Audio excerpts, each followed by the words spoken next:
जय हिंद दोस्तों, कैसे हैं आप सब लोग। उम्मीद करता हूँ आप सभी सीटेट की तैयारी बड़े उत्साह एवं लगन के साथ कर रहे होंगे।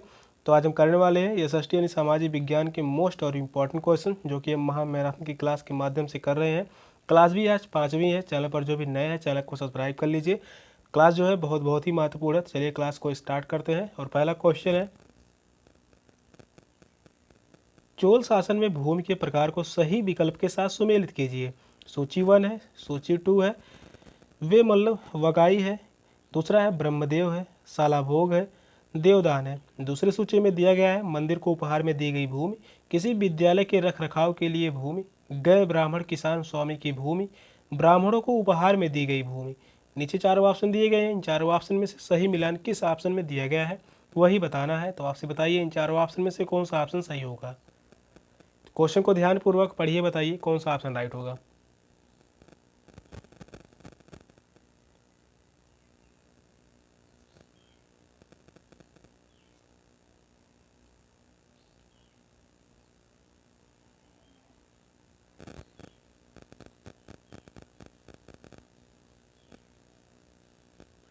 वे मल्लर वगाई का जो संबंध है वह है गैर ब्राह्मण किसान स्वामी की भूमि। तो पहले का जो संबंध होगा वह तीसरा, पहले का संबंध जो है वह तीसरे के साथ है।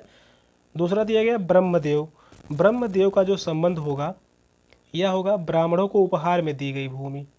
ब्रह्मदेव का जो संबंध है वह है ब्राह्मणों को उपहार में दी गई भूमि। सालाभोग, सालाभोग का जो संबंध होगा वह किसी विद्यालय के रख रखाव के लिए भूमि। तो यहाँ पर सी का जो संबंध होगा वह दूसरे से होगा।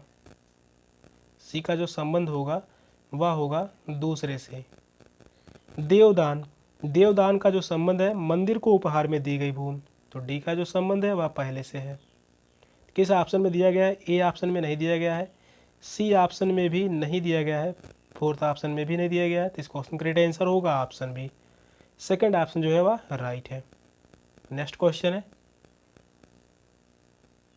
अभिकथन ए तथा कारण आर को पढ़िए तथा सही विकल्प का चुनाव कीजिए।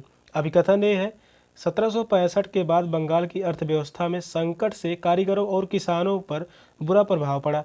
कारीगरों का उत्पादन गिर रहा था और खेती चौपट होने की दिशा में अग्रसर थी। 1770 में पड़े अकाल से बंगाल में 1 करोड़ लोगों की मौत हो गई। कारण आर है, बंगाल की दीवानी मिलने के बाद ईस्ट इंडिया कंपनी की कोशिश यही थी कि वह ज़्यादा से ज़्यादा राजस्व हासिल करे और कम से कम कीमत पर बढ़िया सूती और रेशमी कपड़े खरीदे। बंगाल में वसूले गए राजस्व का इस्तेमाल निर्यात के लिए चीज़ों को खरीदने के लिए किया जाता था। तो ऑप्शन दिए गए हैं, ए और आर दोनों सत्य हैं, आर ए की सही व्याख्या करता है। ए और आर दोनों सत्य है लेकिन आर ए की सही व्याख्या नहीं करता है। ए सत्य है लेकिन आर असत्य है। फोर्थ ऑप्शन है, ए और आर दोनों असत्य हैं। तो कौन सा ऑप्शन राइट होगा।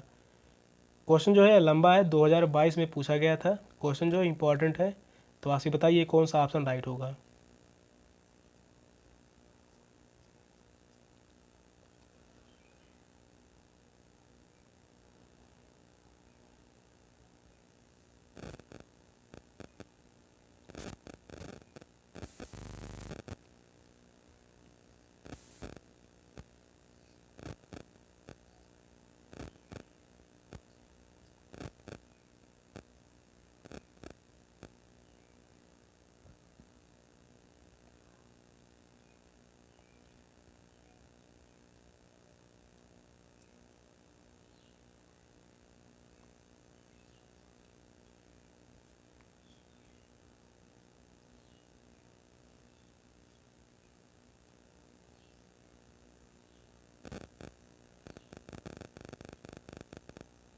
अभिकथन ये कह रहा है, 1765 के बाद बंगाल की अर्थव्यवस्था में संकट के कारीगरों और किसानों पर बुरा प्रभाव पड़ा। कारीगरों का उत्पादन गिर रहा था और खेती चौपट होने की दिशा में अग्रसर थी। 1770 में पड़े अकाल से बंगाल में 1 करोड़ लोगों की मौत हो गई। तो यह बात जो है सही है, अभिकथन ए सही है। कारण आर दिया गया है, बंगाल की दीवानी मिलने के बाद ईस्ट इंडिया कंपनी की कोशिश यही रही थी कि वह ज़्यादा से ज़्यादा राजस्व हासिल करे और कम से कम कीमत पर बढ़िया सूती और रेशमी कपड़े खरीदे। बंगाल में वसूले गए राजस्व का इस्तेमाल निर्यात के लिए चीज़ों को खरीदने में किया जाता था। तो यह भी जो है सही है और सही व्याख्या भी कर रहा है। तो इस क्वेश्चन का आंसर होगा ऑप्शन ए और आर दोनों सत्य हैं, आर एक ही सही व्याख्या करता है। फर्स्ट ऑप्शन जो है वह राइट है। अगला क्वेश्चन है 1829 में सती प्रथा को प्रतिबंधित करवाने में किसका अहम योगदान था? राजा राम मोहन राय का, ईश्वर चंद्र विद्यासागर, ज्योतिबा राव फूले, स्वामी दयानंद सरस्वती। तो कौन सा ऑप्शन राइट होगा? तो आप बताइए इन चारों ऑप्शन में से कौन सा ऑप्शन सही होगा।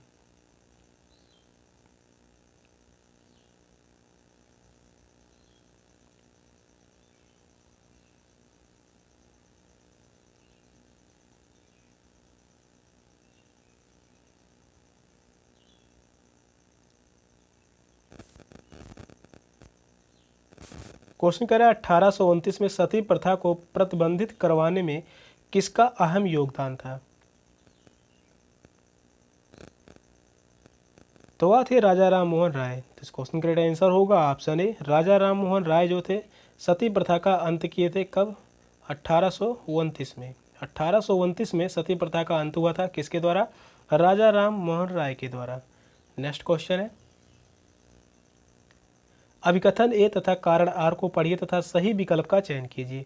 अभिकथन ए 1927 से 1935 के बीच अंबेडकर ने मंदिर में प्रवेश के लिए 3 आंदोलन चलाए। कारण आर है अंबेडकर का मुख्य लक्ष्य सब लोगों को अंग्रेजी शासन की शक्ति दिखाना था। ऑप्शन है ए और आर दोनों सत्य है और आर ए की सही व्याख्या करता है। सेकंड ऑप्शन है ए और आर दोनों सत्य है लेकिन आर ए की सही व्याख्या नहीं करता है। ए सत्य है लेकिन आर असत्य है। ए और आर दोनों असत्य हैं। तो कौन सा ऑप्शन राइट होगा? तो आपसे बताइए इन चारों ऑप्शन में से कौन सा ऑप्शन सही होगा।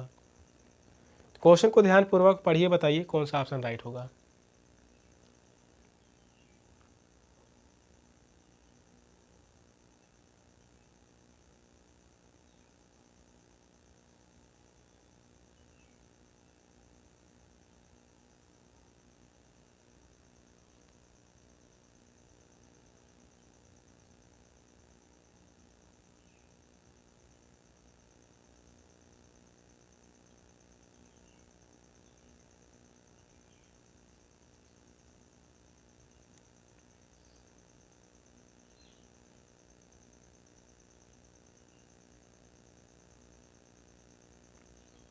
अभिकथन ये कह रहा है 1927 से 1935 के बीच अंबेडकर ने मंदिर में प्रवेश के लिए 3 आंदोलन चलाए।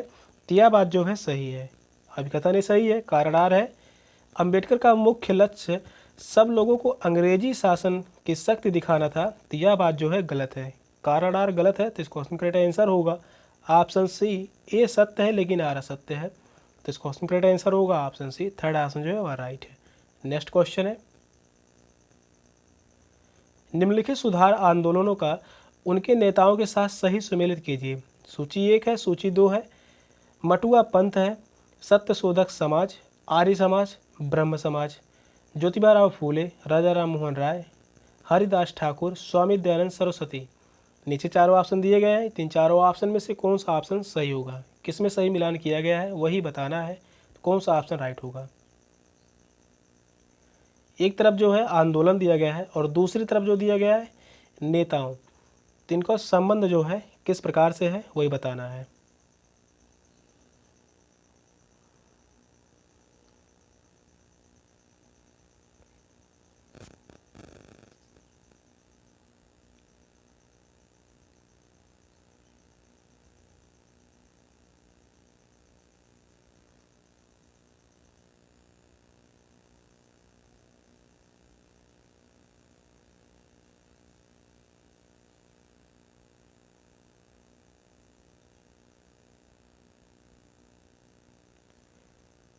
मटुआ पंथ आंदोलन के नेता जो थे हरिदास ठाकुर थे। तो ए का संबंध जो होगा वह तीसरे से होगा, जो कि ऑप्शन से अगर देखा जाए तो पहले ऑप्शन में दूसरा दिया गया है, दूसरे ऑप्शन में चौथा और तीसरे ऑप्शन में पहला। तो इससे तो पता चल जा रहा है कि इस क्वेश्चन का राइट आंसर जो होगा ऑप्शन डी होगा।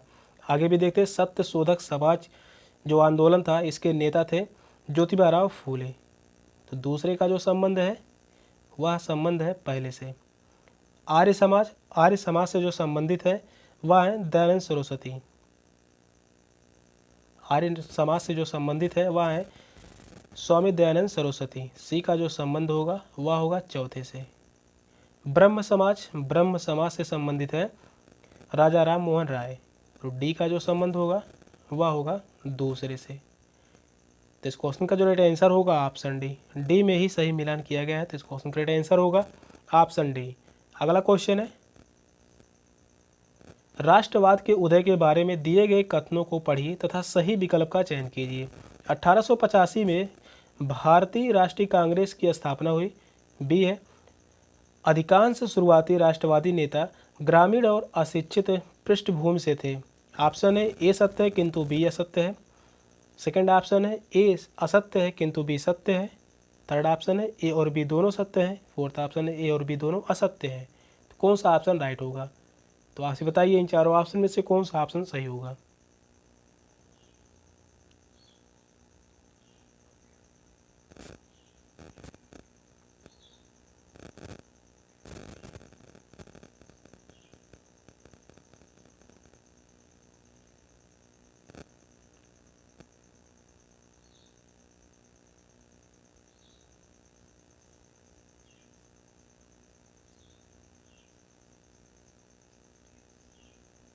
क्वेश्चन कह रहा है, राष्ट्रवाद के उदय के बारे में दिए गए कथनों को पढ़िए तथा सही विकल्प का चयन कीजिए। दो कथन दिए गए हैं, इन दोनों कथनों में से कौन से कथन सही है? पहला कथन कह रहा है 1885 में भारतीय राष्ट्रीय कांग्रेस की स्थापना हुई थी, तो यह बात जो है सही है। भारतीय राष्ट्रीय कांग्रेस की स्थापना किसने की थी? ए ओ ह्यूम ने। ए ओ ह्यूम के द्वारा भारतीय राष्ट्रीय कांग्रेस की स्थापना की गई थी। कब? 1885 में। अधिकांश शुरुआती राष्ट्रवादी नेता ग्रामीण और अशिक्षित पृष्ठभूमि से थे, तो यह बात जो है गलत है। दूसरा कथन गलत होगा, तो इस क्वेश्चन का जो राइट आंसर होगा ऑप्शन ए सत्य है किंतु भी असत्य है। फर्स्ट ऑप्शन जो है वह राइट है, तो इस क्वेश्चन का राइट आंसर होगा ऑप्शन ए। नेक्स्ट क्वेश्चन है, अभिकथन ए तथा कारण आर को पढ़िए तथा सही विकल्प का चयन कीजिए। अभिकथन ए है, अंग्रेजों ने सेना में भारतीय सिपाहियों का अनुपात कम करने और यूरोपीय सिपाहियों की संख्या बढ़ाने का फैसला किया। कारण आर है, मई 1857 में ईस्ट इंडिया कंपनी के सिपाहियों ने कई जगह बगावत और समाज के विभिन्न तबकों के लिए विद्रोह तेवरों के साथ उठ खड़े हुए। ऑप्शन है ए सत्य है लेकिन आर असत्य है। सेकंड ऑप्शन है दोनों ए तथा आर असत्य है। थर्ड ऑप्शन है ए और आर दोनों सत्य है किंतु आर ए की सही व्याख्या करता है। फोर ऑप्शन है ए और आर दोनों सत्य है किंतु आर ए की सही व्याख्या नहीं करता है। तो कौन सा ऑप्शन राइट होगा? तो आप बताइए इन चारों ऑप्शन में से कौन सा ऑप्शन सही होगा। कथन और कारण से जो क्वेश्चन आते हैं सीट के एग्जाम में, वह 20 से 25 क्वेश्चन आते हैं, वो भी सिर्फ एसएसटी के। एसएसटी में जो है 60 क्वेश्चन में 20 से 25 क्वेश्चन जो है कथन और कारण से आते हैं। क्वेश्चन जितने भी हैं कथन और कारण के, वह सभी इम्पोर्टेंट है।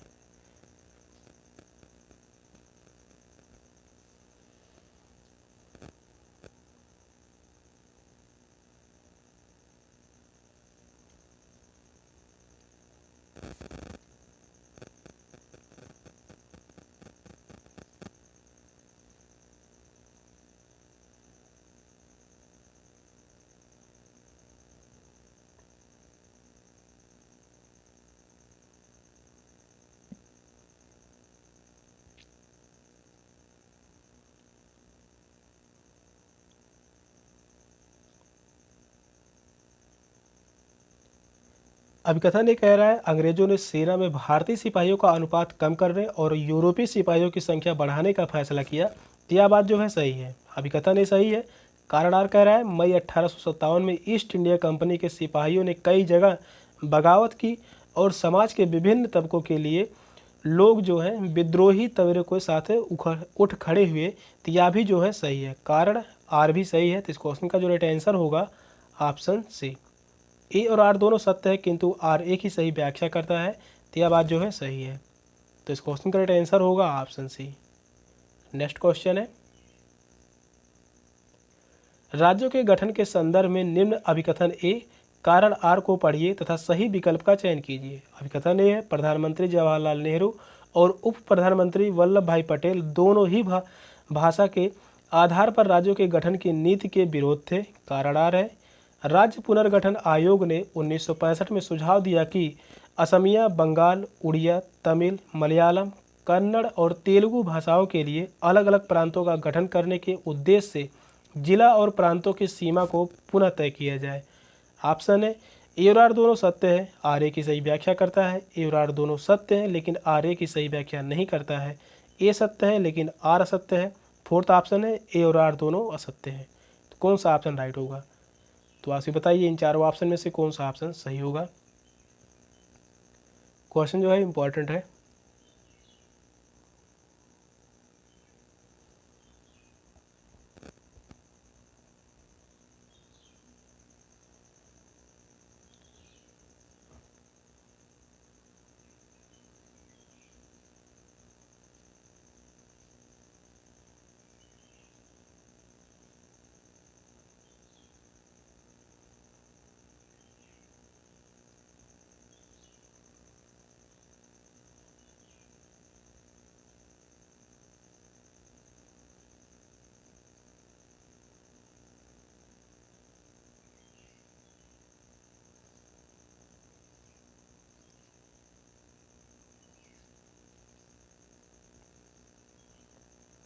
प्रधानमंत्री जवाहरलाल नेहरू और उप प्रधानमंत्री वल्लभ भाई पटेल दोनों ही भाषा के आधार पर राज्यों के गठन की नीति के विरोध थे। तो यह बात जो है सही है, अभिकथन ये सही है। कारण आर है, राज्य पुनर्गठन आयोग 1965 में सुझाव दिया गया कि असमिया, बंगाल, उड़िया, तमिल, मलयालम, कन्नड़ और तेलुगु भाषाओं के लिए अलग अलग प्रांतों का गठन करने के उद्देश्य से जिलों और प्रांतों की सीमा को पुनः तय किया जाए। तो यह भी जो है सही है, लेकिन आपस में कोई संबंध नहीं है। तो इस क्वेश्चन का राइट आंसर होगा ऑप्शन बी। ए और आर दोनों सत्य हैं लेकिन आर ए की सही व्याख्या नहीं करता है।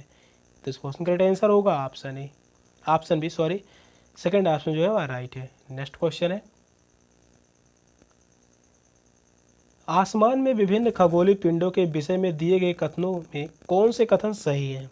कथन ये दिया गया है, हम रात में आकाश में असंख्य टिमटिमाते तारों की गर्मी और प्रकाश अनुभव नहीं करते क्योंकि वे दूर हैं। सेकंड कथन दिया गया है, उर्स मेजर नक्षत्र मंडल 7 तारों का समूह है जिसे सप्तऋषि भी कहा जाता है। सी दिया गया है, ध्रुव तारा अपना स्थान बदलता रहता है।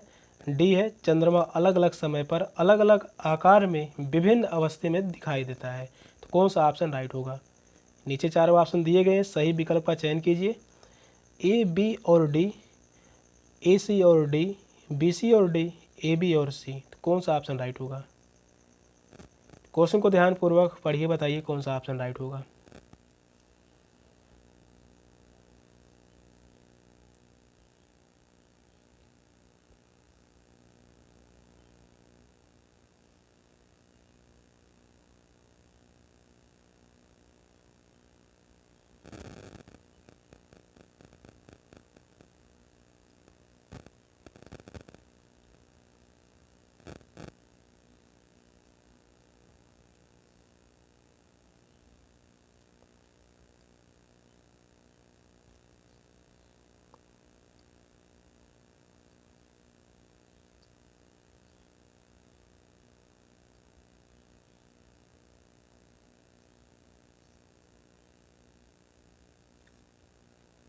आसमान में विभिन्न खगोलीय पिंडों के विषय में 4 कथन दिए गए हैं। इन चारों कथनों में कौन से कथन सही हैं? कथन ये कह रहा है, हम रात में आकाश में असंख्य टिमटिमाते तारों की गर्मी और प्रकाश अनुभव नहीं करते क्योंकि वे बहुत दूर हैं। तो यह बात जो है सही है, पहला कथन सही होगा। दूसरा कथन दिया गया है, उर्स मेजर नक्षत्र मंडल 7 तारों का समूह है जिसे सप्तऋषि भी कहा जाता है। तो यह भी जो है सही है। तीसरा दिया गया, ध्रुव तारा अपना स्थान बदलता रहता है। तो यह बात जो है गलत है, ध्रुव तारा जो है यह स्थिर रहता है, यह जो है स्थिर रहता है।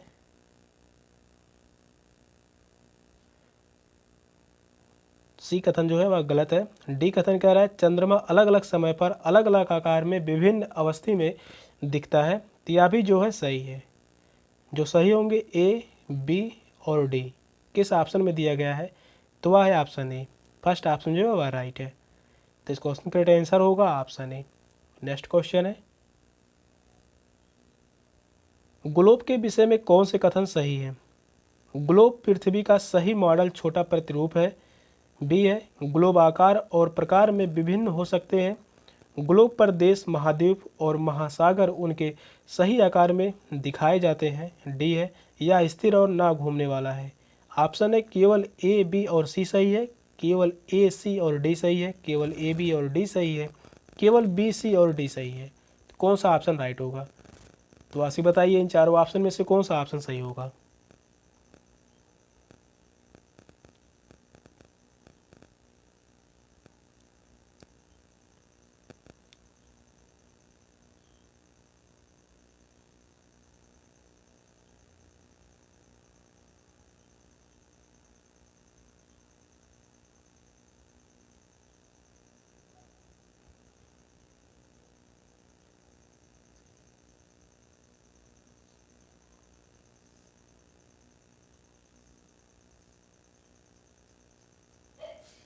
ग्लोब के विषय में कथन दिए गए हैं, तो वह कौन से कथन है जो सही है? ग्लोब पृथ्वी का सही मॉडल छोटा प्रतिरूप है, तो यह बात जो है सही है। सेकंड कथन दिया गया है ग्लोब आकार और प्रकार में भिन्न हो सकते हैं, तो यह भी जो है सही है। ग्लोब पर देश, महाद्वीप और महासागर उनके सही आकार में दिखाए जाते हैं, तो यह भी जो है सही है। यह स्थिर और ना घूमने वाला है, तो यह बात जो है गलत है। डी जो होगा वह गलत होगा, तो इस क्वेश्चन का राइट आंसर होगा ऑप्शन ए, केवल ए, बी और सी ही सही है। तो इस क्वेश्चन का राइट आंसर होगा ऑप्शन ए, फर्स्ट ऑप्शन जो है वह राइट है। नेक्स्ट क्वेश्चन है, निम्न विशेषताओं से पृथ्वी के ताप कटिबंध की सही पहचान कीजिए। दोपहर का सूर्य कभी भी सिर के ऊपर नहीं होता। इन क्षेत्रों का तापमान मध्य होता है। ये उत्तरी गोलार्ध में कर्क रेखा एवं उत्तर ध्रुव वृत्त पर, दक्षिणी गोलार्ध में मकर रेखा एवं दक्षिणी ध्रुव वृत्त के बीच वाले क्षेत्र हैं। ऑप्शन है शीत कटिबंध, शीतोष्ण कटिबंध, उष्ण कटिबंध, उत्तर एवं दक्षिण ध्रुव। कौन सा ऑप्शन राइट होगा? तो यह जो तीनों कथन दिए गए हैं या किसकी विशेषता है? नीचे चारों ऑप्शन दिए गए हैं, इन चारों ऑप्शन में से कौन सा ऑप्शन सही होगा?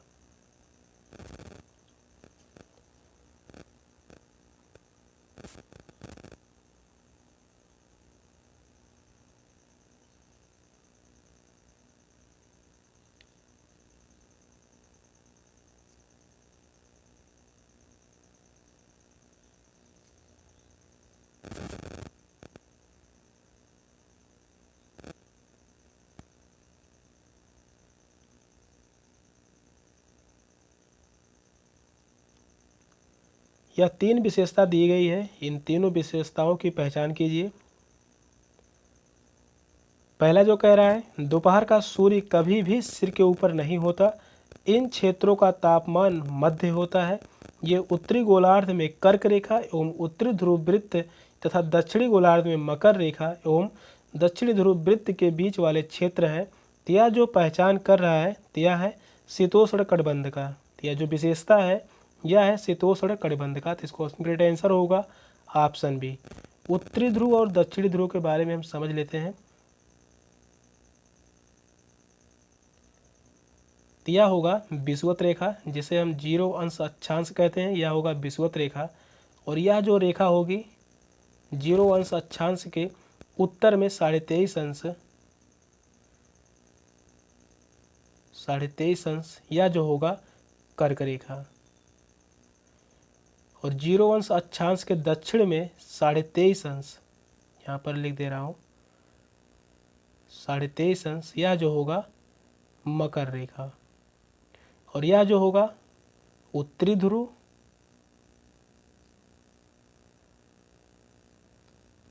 और नीचे जो होगा यह दक्षिणी ध्रुव।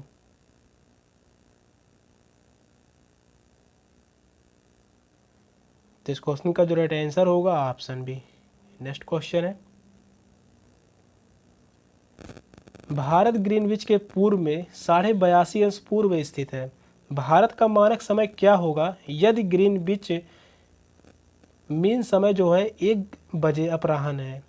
ऑप्शन है 7:30 अपराह्न, 6:30 अपराह्न, 6:30 पूर्वाह्न, 7:30 पूर्वाह्न। तो कौन सा ऑप्शन राइट होगा? इस प्रकार से जो क्वेश्चन है 1 से 2 क्वेश्चन सीट के एग्जाम में पूछे जाते हैं मानक समय से। क्वेश्चन जो कह रहा है भारत ग्रीनविच के पूर्व में 82.5 अंश पूर्व स्थित है, तो भारत का मानक समय क्या होगा यदि ग्रीनविच मीन समय 1 बजे अपराह्न हो? तो भारत और ग्रीनविच रेखा जो है इन दोनों के बीच का जो समय का अंतराल है वह होता है 5.5 घंटे का। 5.5 घंटे का अंतराल होता है, तो यहाँ पर कितना बज रहा है, 1 बज रहा है।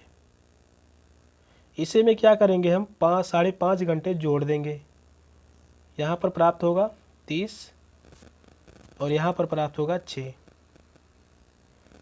तो यहाँ पर होगा 6.5 घंटा। 6:30 बजे रहेंगे अपराह्न, तो इस क्वेश्चन का जो राइट आंसर होगा ऑप्शन बी 6:30 अपराह्न। सेकंड ऑप्शन जो है वह राइट है। नेक्स्ट क्वेश्चन है, किस प्रकार के वन में नरम काष्ठ वाले वृक्ष जैसे चीड़, देवदार आदि उगते हैं, पैदा होते हैं? शीतोष्ण पर्णपाती वन में, शीतोष्ण सदाबहार वन में, शंकुधारी वन में, उष्ण कटिबंधीय पर्णपाती वन में? कौन सा ऑप्शन राइट होगा? तो आपसे बताइए इन चारों ऑप्शन में से कौन सा ऑप्शन सही होगा।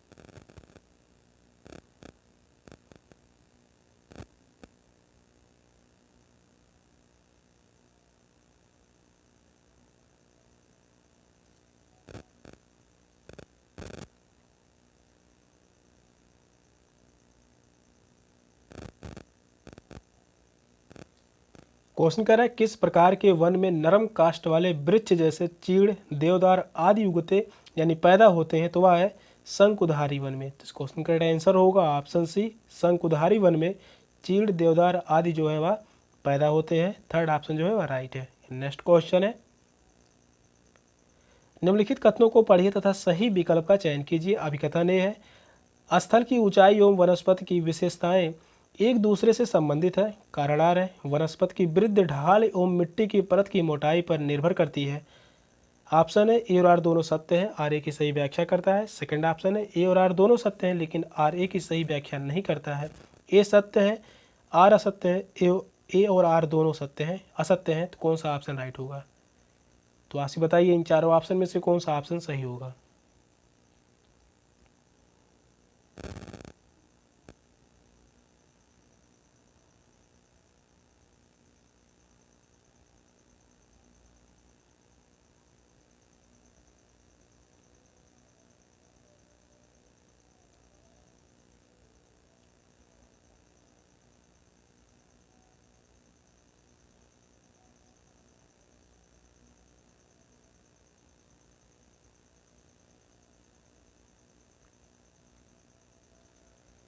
अभिकथन ये कह रहा है, स्थल की ऊंचाई एवं वनस्पति की विशेषताएं एक दूसरे से संबंधित है, यह बात सही है। कारण आर है, वनस्पति की वृद्धि ढाल एवं मिट्टी की परत की मोटाई पर निर्भर करती है, तो यह भी जो है सही है लेकिन एक दूसरे से संबंधित नहीं है। तो इस क्वेश्चन का राइट आंसर होगा ऑप्शन बी, ए और आर दोनों सत्य हैं लेकिन आर ए की सही व्याख्या नहीं करता है। तो इस क्वेश्चन का राइट आंसर होगा ऑप्शन बी। नेक्स्ट क्वेश्चन है, महासागरीय सतह पर जल की गति के बारे में निम्न लिखित को सुमेलित कर सही विकल्प का चयन कीजिए। ए में है ठंडी महासागरीय धाराएं, सेकंड है ज्वारभाटा, तरंगे, गर्म महासागरीय धाराएं। दूसरी तरफ दिया गया है महासागरीय सतह पर लगातार जल का उठना एवं गिरना, दिन में 2 बार नियम से महासागरीय जल का उठना एवं गिरना भूमध्य रेखा के निकट उत्पन्न होती है, ध्रुवों से उष्णकटिबंधीय अक्षांशों की ओर प्रवाहित होती है। नीचे चारों ऑप्शन दिए गए हैं, किस ऑप्शन में सही मिलान किया गया है? तो आपसे बताइए इन चारों ऑप्शन में से कौन सा ऑप्शन सही होगा। तो क्वेश्चन को ध्यानपूर्वक पढ़िए, बताइए कौन सा ऑप्शन राइट होगा।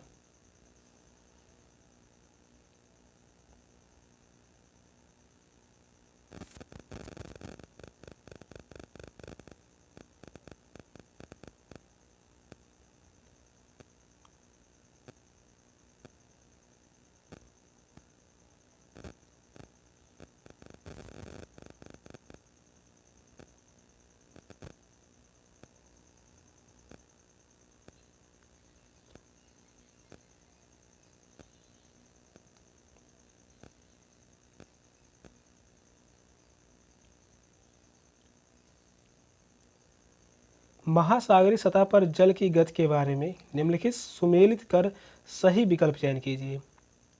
तो यहाँ पर दिया गया ठंडी महासागरीय धाराएं का संबंध जो होगा यह होगा ध्रुवों से उष्णकटिबंधीय अक्षांशों की ओर प्रवाहित होती हैं। ए का जो संबंध होगा वह होगा फोर्थ से। पहले में दिया गया है ए का तीसरा, यह भी गलत हो गया, सेकंड भी गलत होगा, थर्ड भी गलत होगा, एक ही ऑप्शन बचा है वह भी डी। ज्वार भाटा का जो संबंध है यह संबंधित है दिन में 2 बार नियम से महासागरीय जल का उठना एवं गिरना। तो ज्वार भाटा का जो संबंध होगा वह होगा दूसरे से, बी का संबंध होगा दूसरे से। तरंगे का संबंध होगा, तरंग का संबंध होगा महासागरीय सतह पर लगातार जल का उठना एवं गिरना। गर्म महासागरीय धाराएं यह जो पाई जाती हैं भूमध्य रेखा के निकट उत्पन्न होती हैं। तो डी का जो संबंध होगा, सी का संबंध किससे था, पहले से, और डी का जो संबंध था यह संबंधित है तीसरे से। तो इस क्वेश्चन का जो राइट आंसर होगा ऑप्शन डी, फोर्थ ऑप्शन में ही सही मिलान किया गया है। तो इस क्वेश्चन का राइट आंसर होगा ऑप्शन डी। नेक्स्ट क्वेश्चन है, सही विकल्प चुने। मानसूनी हवाएं हैं गृहीय हवाएं, मौसमी हवाएं, अस्थायी हवाएं, अस्थानीय हवाएं। तो कौन सा ऑप्शन राइट होगा? तो आप बताइए इन चारों ऑप्शन में से कौन सा ऑप्शन सही होगा।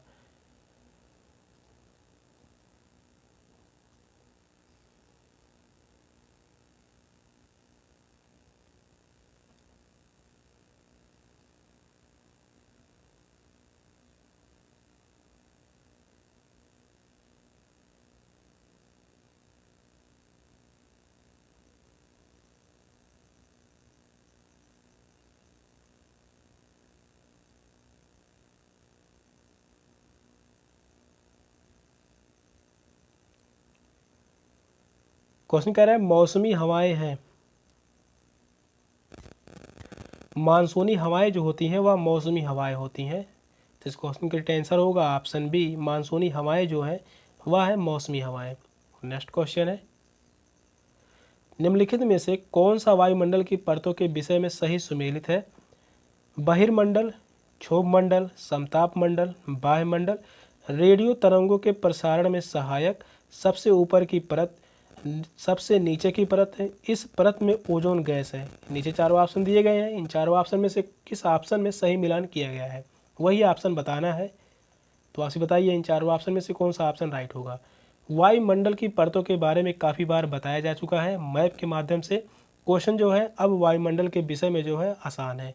तो आप बताइए कौन सा ऑप्शन राइट होगा।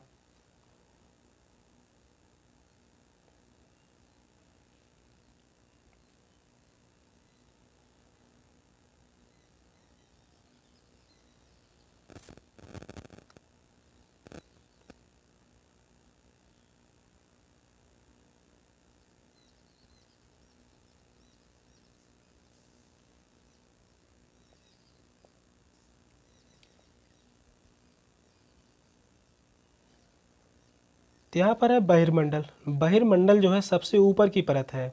बहिर्मंडल जो है या सबसे ऊपर की परत है। क्षोभ मंडल, क्षोभ मंडल जो है सबसे नीचे की परत है। क्षोभ मंडल जो है या सबसे नीचे की परत है।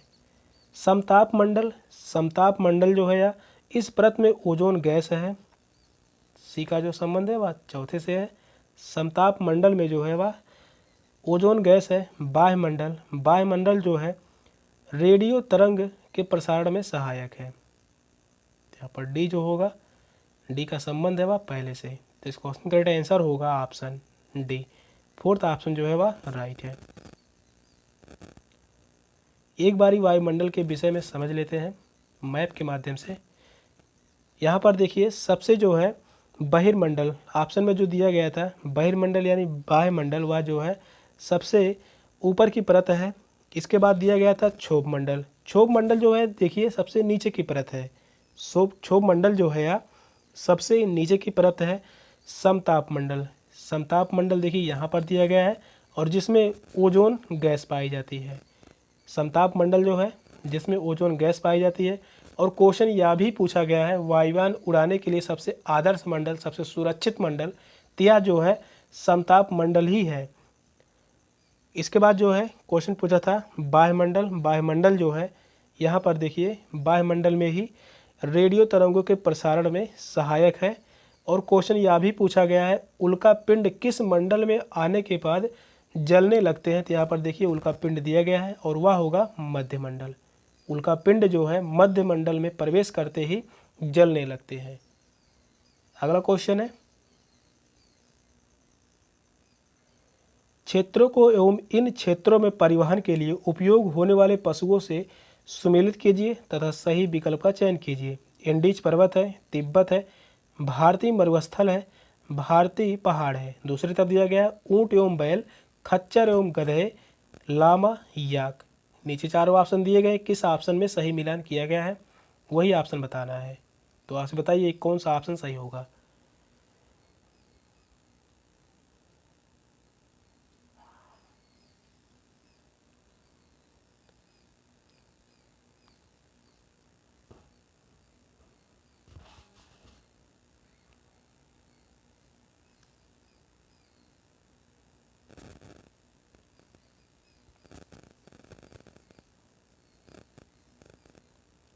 क्वेश्चन जो कह रहा है क्षेत्रों को एवं इन क्षेत्रों में परिवहन के लिए उपयोग होने वाले पशुओं से सही सुमेलित कीजिए। एंडीज पर्वत में किस पशु को परिवहन के रूप में प्रयोग किया जाता है। तो वह है लामा। एंडीज पर्वत में जो है वह लामा का प्रयोग किया जाता है। ए का जो संबंध तीसरे से है, तिब्बत में जो प्रयोग किया जाता है याक का। तिब्बत में जो परिवहन के लिए प्रयोग किया जाता है तो यह प्रयोग किया जाता है याक का। भारतीय मरुस्थल में हम सभी को पता होगा ऊंट और बैल का प्रयोग किया जाता है। तो सी का जो संबंध है वह पहले से। भारतीय पहाड़ में जो प्रयोग किए जाते हैं यह भी हम सभी को पता है, खच्चर और गधे का प्रयोग किया जाता है। तो डी का जो संबंध होगा वह दूसरे से। तो इस क्वेश्चन का आंसर होगा ऑप्शन ए, फर्स्ट ऑप्शन जो है वह राइट है। अगला क्वेश्चन है, दिए गए कथनों का अध्ययन कीजिए तथा सही विकल्प का चयन कीजिए। अभी कथन ये है, एक वस्तु की उपयोगिता अथवा प्रायोजकता उसे एक संसाधन बनाती है। कारण आर है, कुछ संसाधनों का आर्थिक मूल्य होता है, कुछ का नहीं। ऑप्शन है ए और आर दोनों सत्य है, आर ए की सही व्याख्या करता है। ए और आर दोनों सत्य है लेकिन आर ए की सही व्याख्या नहीं करता है। ए सत्य है लेकिन आर असत्य है, ए और आर दोनों असत्य है। तो कौन सा ऑप्शन राइट होगा। तो आपसे बताइए इन चारों ऑप्शन में से कौन सा ऑप्शन सही होगा।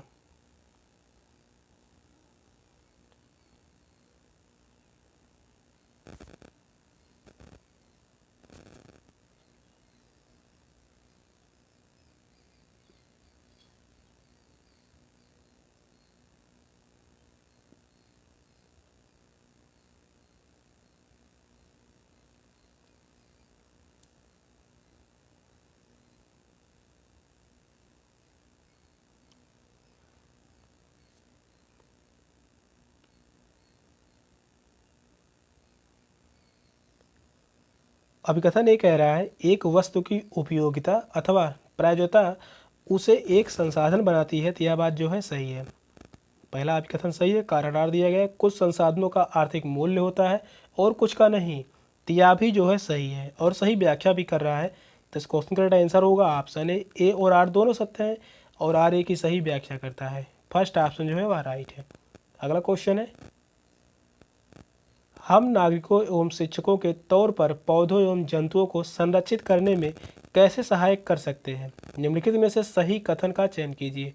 शिक्षार्थियों एवं सामुदायिक सदस्यों द्वारा वृक्षारोपण, उद्यानों एवं रिक्त स्थानों में कूड़ा डालना, प्राकृतिक कैंपों पर शिक्षार्थियों की यात्रा का आयोजन करना, राष्ट्रीय उद्यानों को पर्यटक स्थलों की तरह विकसित किया जा सकता है। सही विकल्प का चयन कीजिए। ऑप्शन है ए, बी और सी सही है, ए, सी और डी सही है, बी, सी और डी सही है, ए, बी और डी सही है। तो कौन सा ऑप्शन राइट होगा। तो आपसे बताइए इन चारों ऑप्शन में से कौन सा ऑप्शन सही होगा। क्वेश्चन जो है इंपॉर्टेंट है, 2021 में जो है आप क्वेश्चन पूछा गया है। तो आपसे बताइए इन चारों ऑप्शन में से कौन सा ऑप्शन राइट होगा।